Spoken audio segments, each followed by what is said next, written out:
Hello, good morning students. How are you? I hope you will be fine. Okay. So आज का आपका topic रहेगा colloidal solution. Last video में हमने complete किया था that is suspension. And one more thing, आज आपका यूटी भी है तो आई होप आप अच्छे से वेल प्रिपेयर्ड होंगे. और वीडियो आप बाद में भी देख लीजिएगा, आज कोई प्रॉब्लम नहीं, आप पहले अपना यूटी अटेम्प्ट करिएगा. ठीक है. तो यूटी अटेम्प्ट करके आप एकदम क्लियर और जो साफ फोटो हो उनकी पीडीएफ फाइल बना के मेरे व्हाट्सअप नंबर के ऊपर सेंड कर दीजिएगा. इन केस अगर किसी भी बच्चे को लगता है कि वे 11 to 12 के बीच में सेंड नहीं कर पाया, उसका टेस्ट अटेम्प्ट नहीं हो पाया, तो आप 1-2 घंटे बाद तक भी भेज सकते हो. But specially mention the reason कि मैम ये प्रॉब्लम हो गई थी, दैट्स वाई आपका टेस्ट लेट हो गया. मैं कंफर्म करूंगी आपके पेरेंट्स से क्या सच में ऐसा ही था जो आप बता रहे हो. तो ठीक है, बट किसी भी कंडीशन के अंदर आपको यूटी स्किप नहीं करना है. मैंने पहले भी बोला था, नंबर कम आए ज्यादा आए वो दूसरी बात है बेटा, स्किप नहीं करना है. 2 दिन पहले हमारा 11th क्लास का यूटी था तो उसमें मैक्सिमम बच्चों ने यूटी जो है अटेम्प्ट किया विद 1 और 2 स्टूडेंट्स जिनका नहीं हो पाया. तो आप पूरी कोशिश करिए कि यूटी आपको हर हालत में देना है. 1 घंटे 2 घंटे डिले भी हो पाता है तो रीजन मेंशन करने के साथ आप मेरे को अपनी पीडीएफ फाइल सेंड कर दीजिएगा. ओके, चलिए अपना टॉपिक स्टार्ट करते हैं. तो जो आपके सॉल्यूशन थे बेटा, उनके हमने 3 टाइप्स बनाई थी, true solution, colloidal and suspension. और इन तीनों को कैटेगराइज करने का हमारा बेसिक क्राइटेरिया क्या था, किस आधार पे हमने क्लासिफाई किया था कि भाई सॉल्यूट के पार्टिकल का साइज क्या है. सॉल्यूट का पार्टिकल साइज छोटा है, बड़ा है कि बीच की रेंज में है, इस हिसाब से सॉल्यूशन 3 टाइप के थे.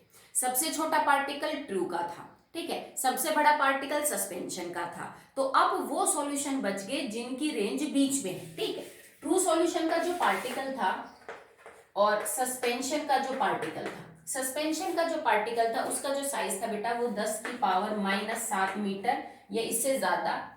ट्रू में 10 की पावर -9 मीटर या इससे कम, ये रेंज बोली थी. तो इनके बीच में भी तो पार्टिकल होंगे ना. ठीक है भाई, 10 की पावर -7 से 10 की पावर -9 के बीच में भी तो पार्टिकल का साइज होगा. तो कोलाइडल वो सॉल्यूशन है जिसके सॉल्यूट के पार्टिकल का जो साइज है वो 10 की पावर -9 मीटर से लेके 10 की पावर -7 मीटर तक हो सकता है. मुझे वैसे तो लगता है शायद आपको ये बात समझ में आती होगी कि 10⁻⁹ या 10⁻7 का मतलब क्या है. पर अगर नहीं आता तो एक बार मैं समझा देती हूँ, क्योंकि ये टर्म तो बेटा केमिस्ट्री में यूज करनी है. 10 की पावर -7 का मतलब क्या है, देखो अगर मैं 10 की पावर +7 लिखती तो इसका मतलब क्या होता, 1 के आगे 7 जीरो, मतलब 1 करोड़. सिंपल सी बात है.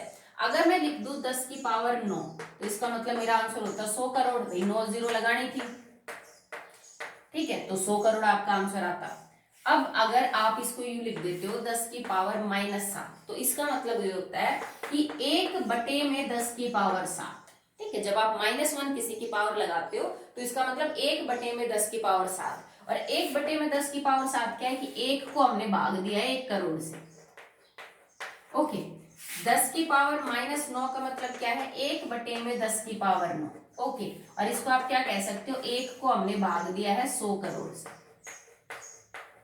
तो सोच के देखो कितना छोटा साइज है. मतलब अगर आप 1 को 1 करोड़ से डिवाइड करोगे तो तुम्हारा आंसर कितना कम आएगा. ठीक है, 1 को आप 100 करोड़ से डिवाइड करोगे तो तुम्हारा आंसर कितना कम आएगा. उतना छोटा होता है एक पार्टिकल का साइज. तो जो ट्रू सॉल्यूशन है ना, उसके पार्टिकल का साइज इन दोनों डिजिट्स के, इन दोनों फ्रैक्शंस के बीच में आपको देखने को मिलेगा. ठीक है, तो मतलब ट्रू से तो बड़े होते हैं पार्टिकल के साइज कोलाइडल के, बट सस्पेंशन से क्या होते हैं बेटा, छोटे होते हैं. ठीक है, दूसरी बात, दे अपीयर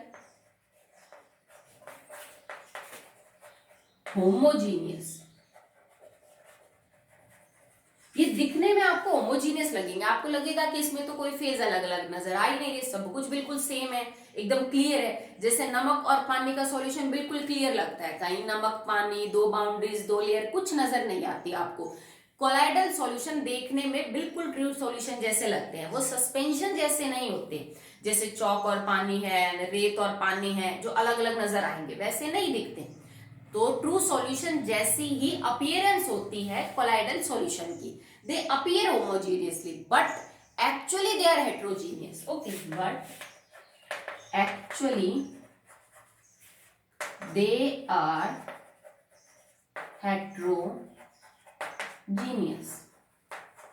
ठीक है, मतलब दिखने में होते हैं ट्रू सॉल्यूशन जैसे, बट एक्चुअली में होमोजीनियस नहीं होते। वो क्या होते हैं, हेट्रोजीनियस कैटेगरी के सॉल्यूशन है। तो देखो ट्रू सॉल्यूशन होमो थे, जबकि सस्पेंशन और जो कोलाइडल है वो हेट्रोजीनियस है। सस्पेंशन तो दिखने से ही पता चल जाता है कि हेट्रोजीनियस है, भाई दो अलग अलग लेयर्स नजर आ जाती हैं आपको।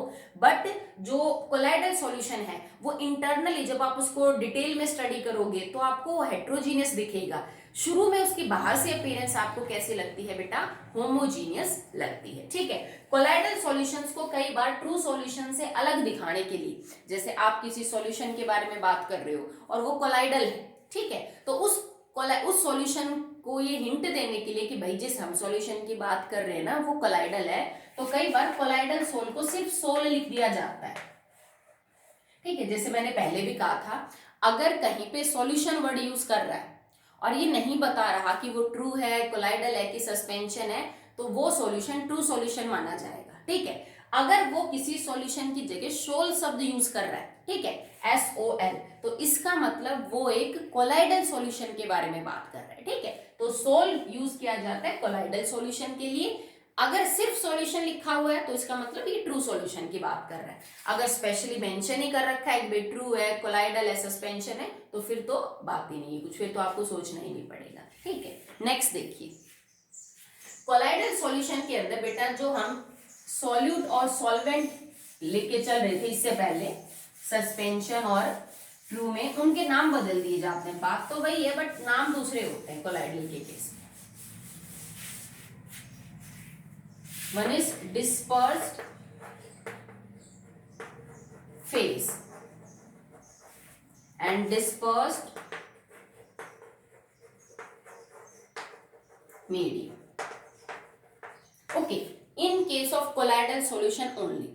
अगर आप सॉल्यूशन या ट्रू सॉल्यूशन के बारे में बात कर रहे हैं, then you will use the word solute and solvent. Solute जिसको घोला जा रहा है, सॉल्वेंट जिसमें घोला जा रहा है। ओके, बता चुकी हूं मैं आपको क्या होता है।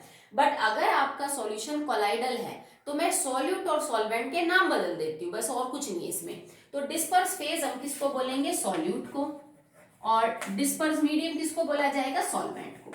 तो कोलाइडल सॉल्यूशन के केस में अब हम ये दो वर्ड यूज नहीं करेंगे, हम ये वाले वर्ड यूज करेंगे, पर मतलब इनका भी वही है।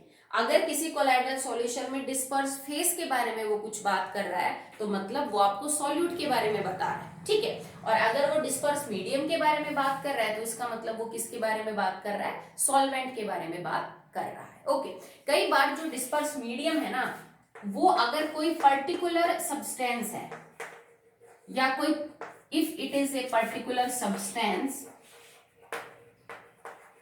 or a state of substance, ठीक है भाई, कोलाइडल सॉल्यूशन को मैं कॉमनली सोल बोल सकती हूँ। ठीक है, बट कई बार ये देखने को मिलता है कि अगर आपके पास कोई डिस्पर्स मीडियम पर्टिकुलर है, जैसे ट्रू सॉल्यूशन में अगर पानी हमारा सॉल्वेंट था तो हमने उन सब सॉल्यूशंस को एक्वा सॉल्यूशन का नाम दिया था, याद है ना आपको। और ट्रू सॉल्यूशन में जिन सॉल्यूशंस में पानी सॉल्वेंट नहीं था वो हमारे नॉन एक्वस सॉल्यूशन थे। तो सेम इसी तरह अगर कोलाइडल सॉल्यूशन में आपके कुछ डिस्पर्स मीडियम फिक्स हैं तो उन कोलाइडल सॉल्यूशंस का भी एक स्पेसिफिक नाम है। ठीक है, क्या नाम है, अगर तुम्हारा डिस्पर्स मीडियम वाटर है, क्योंकि ये थोड़ी ना होता है कि वाटर जो है वो सॉल्वेंट है तो वो खाली ट्रू ही बनाएगा, वाटर तो सस्पेंशन भी बना लेता है, वाटर तो ट्रू भी बना लेता है, वाटर तो क्या भी बना लेता है, कोलाइडल भी। भाई नमक चीनी पानी ट्रू बना लेंगे, रेत और पानी सस्पेंशन बना लेंगे, पानी और फैट मिल्क में क्या बना लेंगे, कोलाइडल। तो एक ही सॉल्यूट और सॉल्वेंट अलग अलग टाइप के सॉल्यूशन बना सकता है। ओके, तो देखो अगर water as a disperse medium मौजूद है पर जो सॉल्यूशन है वो कोलाइडल है, ट्रू और सस्पेंशन नहीं। अगर पानी एज ए डिस्पर्स मीडियम का काम कर रहा है, सॉल्वेंट का काम कर रहा है, और तुम्हारा जो सॉल्यूशन है वो कोलाइडल है, तो इस सॉल्यूशन को बोला जाएगा aqua sol, not aqua solution. Aqua solution true solution के केस में वर्ड यूज करेंगे, या आप इसको बोलोगे हाइड्रोसोल। जैसे मैं तुमसे ये कह दूं बेटा मेरे पास एक एक्वा सोल है, तो तुमको एक बात समझ आ जानी चाहिए, मैडम आपके पास कोलाइडल सॉल्यूशन है किसी सॉल्यूट का, पानी सॉल्वेंट के तौर पे मौजूद है, इतना कंफर्म हो गया। ओके, अगर आप डिस्पर्स मीडियम को एल्कोहल ले लो, अगर आपने एल्कोहल को एज ए डिस्पर्स मीडियम ले लिया कोलाइडल सॉल्यूशन आपके पास है तो हम इनको एल्कोसोल बोलेंगे, एल्कोसोल। ठीक है, कंफर्म हो गया कि अल्कोहल आपका डिस्पर्स मीडियम है। अगर ये बेंजीन है, आपका मीडियम बेंजीन है, तो इसको बोला जाएगा बेंजीनोसॉल। ठीक, then it will be known as benzosol बोलेंगे, बेंजोसोल। ठीक है, तो benzene as a disperse medium, benzosol बोलेंगे। अगर आपने गैस ले रखी है एज ए डिस्पर्स मीडियम, ठीक है, कोई भी गैस हो सकती है, पर्टिकुलर नहीं है, जैसे मैंने बोला ना, या तो कोई सब्सटेंस पर्टिकुलर हो जैसे अल्कोहल, बेंजीन, वाटर, या कोई स्टेट ले ली किसी सब्सटेंस की। अब गैस तो एक स्टेट हुई बेटा। अगर gas as a disperse medium use कर रखी है आपने किसी भी कोलाइडल सॉल्यूशन में, तो उस कोलाइडल सॉल्यूशन का नाम हो जाता है aerosol. Okay, arrow word air के लिए यूज किया जाता है गैसियस सिस्टम में, जैसे एरोप्लेन, ठीक है, एरोग्राम। तो यहाँ पे एरो जो है वो गैस के लिए यूज किया गया है। तो जब भी डिस्पर्स मीडियम गैस होगा हम उस कोलाइडल सॉल्यूशन को क्या बोलेंगे, एरोसोल। ओके चलिए, अब जैसे हमने ट्रू सॉल्यूशन की टाइप्स को पढ़ा था, किस हिसाब से, डिपेंडिंग अपॉन कि आपका जो सॉल्यूट है वो सॉल्यूशन में कितना है, आपका सॉल्यूशन सैचुरेटेड, सुपर सैचुरेटेड या अनसैचुरेटेड था। अब हम कोलाइडल सॉल्यूशन की भी टाइप पढ़ेंगे, पर ये किस आधार पे पढ़ेंगे कि आपके कोलाइडल सॉल्यूशन में डिस्पर्स मीडियम और जो डिस्पर्स फेज है उसकी स्टेट्स क्या क्या है। जैसे ट्रू में भी आपने पढ़ा था कि स्टेट के आधार पे ट्रू सॉल्यूशन कितने टाइप के थे, 9 टाइप के किए थे हमने, liquid in liquid, liquid in gas, इस टाइप के। तो कोलाइडल सॉल्यूशन की भी 8 टाइप हो सकते हैं depending upon what is the state of disperse medium and disperse phase. Okay, so depending upon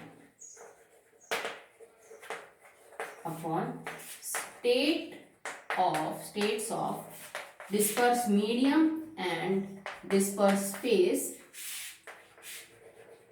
colloidal solutions are of 8 types।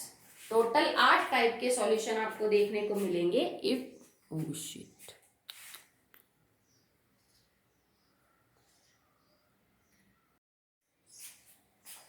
So now, depending upon states of disperse medium and disperse phase, 8 type के colloidal solution है, one by one discuss करते हैं। तो सबसे पहले हम phase लिखेंगे कि इसमें फेज क्या है, मीडियम क्या है। अगर ये मीडियम और ये फेज है तो उस कोलाइडल सॉल्यूशन का नाम क्या होगा, ठीक है, और फिर उसके एग्जाम्पल डिस्कस करेंगे। तो चलिए स्टार्ट करते हैं। सबसे पहले अगर आपकी फेज लिक्विड हो, मतलब मेरा सॉल्यूट लिक्विड है, मीडियम आपके पास क्या है, दैट इज गैस। मैं थोड़ा लिख भी देती हूँ, आपको रिमाइंड रहेगा। ये सॉल्वेंट होता है हमारा, ये सॉल्यूट होता है, ठीक है। तो अगर सॉल्वेंट गैस है और उसमें लिक्विड है, पर जो आपका सॉल्यूट है ना, लिक्विड के पार्टिकल्स की रेंज कोलाइडल सॉल्यूशन के अंदर है, 10 की पावर -7 से लेके 10 की पावर -9 मीटर तक है। तो इन कोलाइड्स का नाम हो जाएगा liquid aerosol. These are known as liquid aerosol. क्योंकि एरोसोल कब शब्द यूज करते हैं, जब तुम्हारा सॉल्वेंट गैस हो पर लिक्विड घोल रखा है ना इसके अंदर, तो लिक्विड एरोसोल। अब इसका एग्जांपल क्या हो जाएगा, फॉग, क्लाउड, ठीक है, मिस्ट, ये धुआं, धुंध, बादल, हेयर स्प्रे, ये जो है वो सब किसके एग्जांपल है बेटा, इस कैटेगरी के एग्जांपल है। नेक्स्ट है सॉलिड गैस, कि मीडियम तो अभी भी सॉलिड है बट उसके अंदर ना, सॉरी गैस है बट उसके अंदर थोड़ा बहुत सॉलिड जो है आ गया है। अब गैस मीडियम है तो एरोसोल तो रहेगा ही रहेगा, पर डाला गया सॉलिड है तो सॉलिड एरोसोल उसका नाम हो जाएगा, सॉलिड एरोसोल, ठीक है। और इसके एग्जांपल क्या रहेंगे, just like smoke, dust, fumes, smoke, dust. अब डस्ट का मतलब है धूल। अब बेटा धूल में देखो मिट्टी के कण भी होते हैं, हवा में अगर मिट्टी के कण आ जाते हैं तो हम उसको धूल ही बोलते हैं, पर हवा ज्यादा, तो हवा ये गैस है उसमें थोड़ा बहुत मिट्टी होती है, तो थोड़े सॉलिड पार्टिकल्स आ गए। स्मोक, धुआं, तो धुआं भी आपने कभी देखी होगी, चूल्हे से निकलती है, चिमनी से, तो ज्यादातर तो उसमें गैस होते हैं, पर धुआं के अंदर कुछ बिना जले हुए कार्बन के पार्टिकल्स होते हैं सॉलिड स्टेट में, ठीक है। तो ये एग्जांपल है। अब देखो, हमने गैस के अंदर लिक्विड को घोल दिया, हमने गैस के अंदर सॉलिड को घोल दिया। हम गैस में गैस नहीं घोल लेंगे, तभी मैंने बोला 8 टाइप है, नहीं तो सॉलिड लिक्विड गैस के हिसाब से तो 9 बननी थी। क्यों नहीं करते बेटा गैस को गैस में? क्योंकि जब एक गैस दूसरी गैस में डिसॉल्व होती है तो वो सॉल्यूशन होमोजीनियस होता है। अब देखो हवा है, हवा में बहुत सारी गैस आपस में घुल रही है, क्या आपको कहीं भी कोई चीज अलग नजर आती है कि इधर कार्बन डाइऑक्साइड, इधर सल्फर डाइऑक्साइड, इधर वाटर, इधर नाइट्रोजन? कुछ नहीं दिखता। तो गैस जब गैस में घुलती है तो वो मिक्सचर होमोजीनियस होता है, जबकि कोलाइडल तो हेट्रोजीनियस है। तो हम कोलाइडल सॉल्यूशन में गैस इन गैस का एग्जांपल नहीं पढ़ेंगे, तो गैस इन गैस का एग्जांपल कोलाइडल सॉल्यूशन में नहीं आ सकता है। ओके, क्योंकि वो होमोजीनियस है, कोलाइडल सॉल्यूशन हेट्रोजीनियस होता है। ठीक है, नेक्स्ट है, अगर ये लिक्विड हो और ये आपके गैस हो, मतलब मैंने किसी लिक्विड के अंदर थोड़ी बहुत जो गैस है उसको क्या कर रखा है, डिसॉल्व कर रखा है, और इसको हम फोम बोलते हैं। ऐसे कोलाइडल सॉल्यूशंस को हम फोम बोलेंगे। ठीक है, इसके एग्जांपल क्या हो जाएंगे, जैसे साबुन का झाग है, सोप लेदर हो गया आपके पास, व्हिप्ड क्रीम्स है। ठीक है, तो सोप लेदर, ठीक है, and whipped cream. Whipped cream क्या होती है बेटा, तुमने अक्सर केक और पेस्ट्रीज के ऊपर वो जो क्रीम नहीं लगी होती है, जो बहुत हल्की हल्की होती है, जिसके फूल पत्ती वगैरह कुछ डिजाइन बनाए जाते हैं, उस क्रीम को व्हिप्ड क्रीम बोलते हैं। और साबुन के झाग तो आप सबको पता ही है, तो भाई वो लिक्विड ही तो होता है, उसमें थोड़ी हवा भर जाती है तो वो बुलबुले झाग से निकल जाते हैं साबुन के।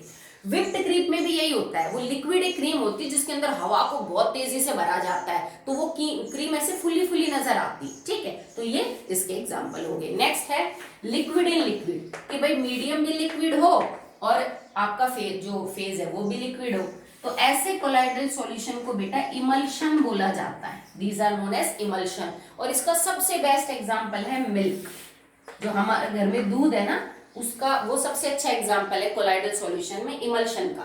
क्यों? क्योंकि दूध के अंदर क्या होता है, जो मीडियम है ना लिक्विड, वो होता है वाटर, और उसके अंदर जो घोला जाता है वो होता है लिक्विड फैट। दूध में कुछ नहीं, पानी और फैट होता है, तो ऑब्वियस सी बात है दूध में और पानी नहीं मिलाना चाहिए। सिंपल सी बात है, पानी वाला दूध पीने से बेटर है कि मत ही पियो। क्यों? क्योंकि दूध में ऑलरेडी वाटर है। भाई दूध तो एक मिक्सचर, एक सॉल्यूशन है पानी का और फैट का, और तुम उसमें और पानी मिलाते रहते हो। ठीक है, तो लिक्विड फैट और लिक्विड वाटर का एक कोलाइडल सॉल्यूशन है मिल्क, तो हम उसको इमल्शन कैटेगरी का जो नाम है वो देते हैं। If it is liquid and this is solid, ठीक है, अगर आपका जो मीडियम है वो तो लिक्विड है, पर मैंने सॉलिड उसके अंदर थोड़ा बहुत जो है वो घोल रखा है, तो सबसे पहले इनको बोलेंगे सोल। जैसे मैं आपको पहले भी बता चुकी हूँ, अगर गैस एज ए मीडियम है तो उन कोलाइडल सॉल्यूशन को एरोसोल बोला जाता है। तो अगर लिक्विड एज ए मीडियम मौजूद है आपको, तो आप उसको सोल भी बोल सकते हैं। ठीक है, तो इसके एग्जांपल हो जाएंगे जैसे पेंट, जो पेंट्स होते हैं वो इस कैटेगरी के एग्जांपल है, क्योंकि ज्यादातर वो लिक्विड है, पर पेंट को कभी आप टच करके देखना, आप उसमें अंदर सॉलिड पार्टिकल्स को फील कर सकते हैं, उसमें कुछ सॉलिड सॉल्यूशन डाले जाते हैं। ठीक है, बट ज्यादातर उसका हिस्सा कैसा होता है बेटा, लिक्विड होता है।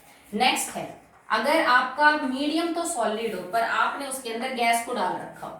ठीक है, अब गैस आपके सॉल्यूट का काम करेगी, जबकि मीडियम आपका क्या है, सॉलिड है। इनको हम बोलते हैं सॉलिड फोम।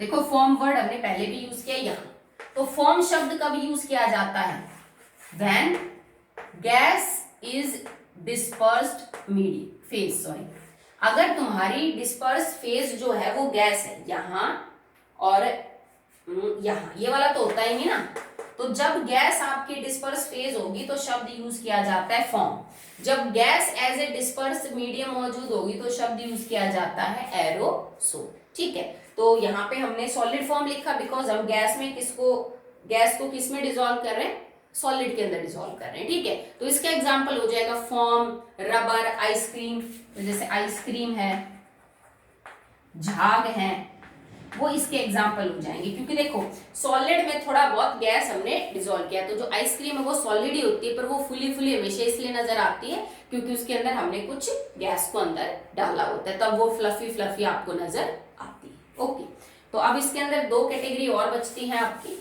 इनको याद करना बेटा, ये यूं नहीं है कि 9th का, ये सेम चीज आपको 12वीं में पढ़नी है। आज तुम 12वीं का टॉपिक पढ़ रहे हो एक तरह से, ये सेम टेबल आपको यू की यूं 12th क्लास में दोबारा याद करनी है, और यू नहीं 9वीं में पढ़ लिया तो मैडम यूं ही दे रखा है, इसके ऊपर क्वेश्चन बनते हैं, सीबीएसई पूछती है, नीट में आईआईटी में इस पे क्वेश्चन आते हैं कि ये जो एग्जाम्पल है ना वो कोलाइडल सॉल्यूशन में किस कैटेगरी का एग्जाम्पल है, भाई ये इमल्शन है कि ये जेल है कि ये फॉर्म है, या फिर कोई एग्जाम्पल दे देंगे, इसमें बताओ डिस्पर्स फेज क्या है और डिस्पर्स मीडियम क्या है, ठीक है। तो एग्जाम्पल आपको याद करने हैं, मैं एक एक दो समझा रही हूँ, बुक में जितने भी मेंशन है आप वो सारे के सारे करेंगे। Okay next, if disperse medium is solid and liquid उसके अंदर आपने डिसॉल्व कर रखा है, सॉलिड मीडियम है और लिक्विड थोड़ा बहुत आपने डिसॉल्व कर रखा है, तो ऐसे कोलाइड्स को आप जेल बोलते हो। भाई ज्यादातर हिस्सा सॉलिड है पर उसमें थोड़ा बहुत लिक्विड है।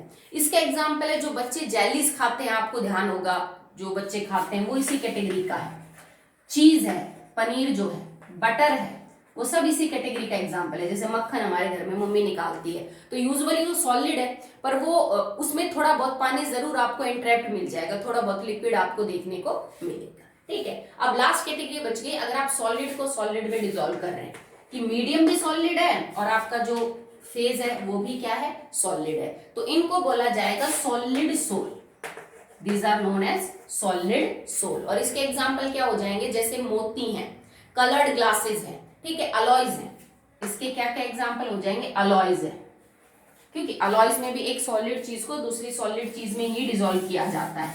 कुछ रंग बिरंगे कांच होते हैं बेटा, जैसे मोती है, मोती के अंदर भी सेम चीज होती है, कलर्ड ग्लासेस हैं, वो इसका एग्जाम्पल है कि उसमें एक सॉलिड सब्सटेंस को दूसरे सॉलिड सब्सटेंस के अंदर ही जो है वो मिक्स किया जाता है, और दोनों की जो रेंज है सॉलिड पार्टिकल की वो कोलाइडल सॉल्यूशन की रेंज के अंदर आती है, ठीक है। तो अभी तक हमने कोलाइडल सॉल्यूशन की टाइप जो है वो कंप्लीट करी है। आज की वीडियो में इतना ही। आप अपने यूटी के लिए अच्छे से प्रिपेयर करिए और कंफर्मली यूटी जरूर दीजिए बेटा, ओके। अपना नाम, अपना roll number, class, section, father's name, village, ये सब लिख के आप मेरे को सेंड करेंगे, ओके। That's all for